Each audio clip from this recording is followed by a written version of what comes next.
Fernando Alonso, one of the greatest Formula 1 drivers, 32 Grand Prix wins, putting him 6th place overall in Formula 1 victories, is returning to the Formula 1 grid in 2021. And he is returning with his former championship team of Renault, the French team that he won the 2005 and 2006 Formula 1 World Championships with.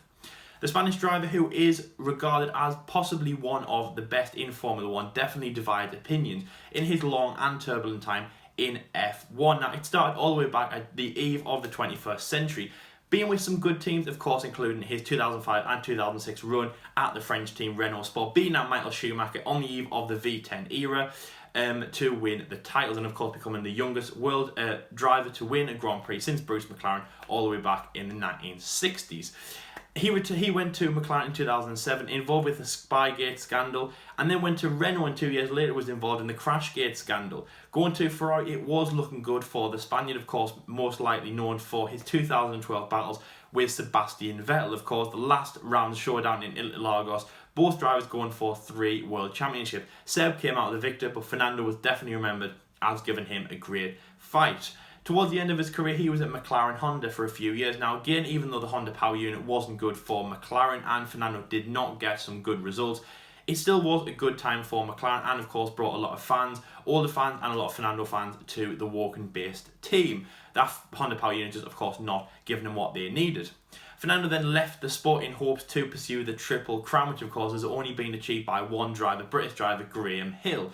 He has competed in the IndyCar Series and also the 24-hour Le Mans Series. Having an up and down season outside of Formula 1, he has basically been going after big titles in the world of motorsport, not just Formula 1, but in motorsport. There's been a bit of a talk since Daniel Ricciardo announced his leaving of Renault to go to McLaren. Is if Fernando Alonso is going to return. Now, a lot of people were, as I say, divided on whether that was a good idea or not. Fernando might have had his time in Formula 1. You know, he's done all he can do, but some people still believe that he has some stuff left. And, of course, ties with his former championship team. But it has just been announced, well, it was actually rumoured a few days ago, but it has just now been announced that Renault Sport have signed the Spaniard for 2021. Now, he will line up alongside French driver Esteban Ocon, and as I just said there, replacing Australian driver Daniel Ricciardo as he goes to McLaren, of course, a former team of Fernando on 2 occasions.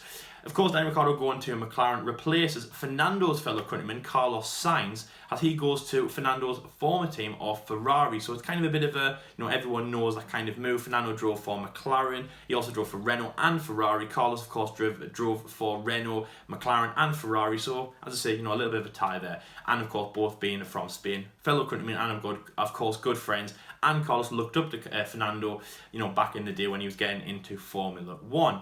As I say, it is a good move. Now, of course, Renault Sport taking back Fernando, it means another return to that team. Of course, as I've just said, that he had returned to McLaren when he was in the sport 2007 and then returned back to the Woking-based team in 2015.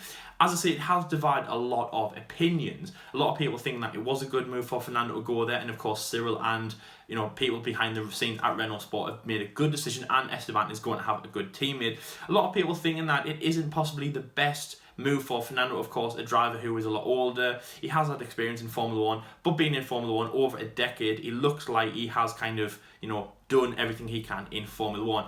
And of course, Fernando Alonso wanting to go after the Triple Crown and other results.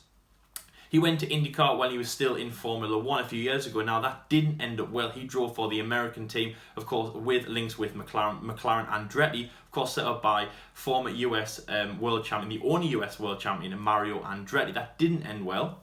He has had some good ties with McLaren, being the McLaren ambassador around 2 years ago and working closely with the team. Kind of keeping his distance, but also keeping a hand in Formula 1 and the run-ins. And as I say there, since Daniel Ricciardo left Renault, it has been rumoured that he was going to go there. A lot of drivers were in the mix, including German driver Nico Hülkenberg, of course, to return to the team, and some drivers from Formula 2, including Christian Lundgaard, who of course drives for the Renault Formula 2 team. But now it is Fernando Alonso, the ex-driver who has been in Formula 1, the double world champion with Renault, a guy with a lot of experience and someone that we might be glad to see back on the grid. Now, of course, this has been quite a popular thing in past years. Robert Kubica, of course, returning into Formula 1 after a good few years out of the sport, of course, was a great comeback. So is this going to be known as a good comeback? Of course, Fernando Alonso, double world champion, 32 wins. So, it should be a good one. Let us know in the comment section below, what do you think about Fernando's return. At the moment, can't really make my mind up, do I really like it or not. It will be good to see him back, of course. I think, we all kind of have a little bit of a soft spot for ex-drivers and things like that returning to the sport.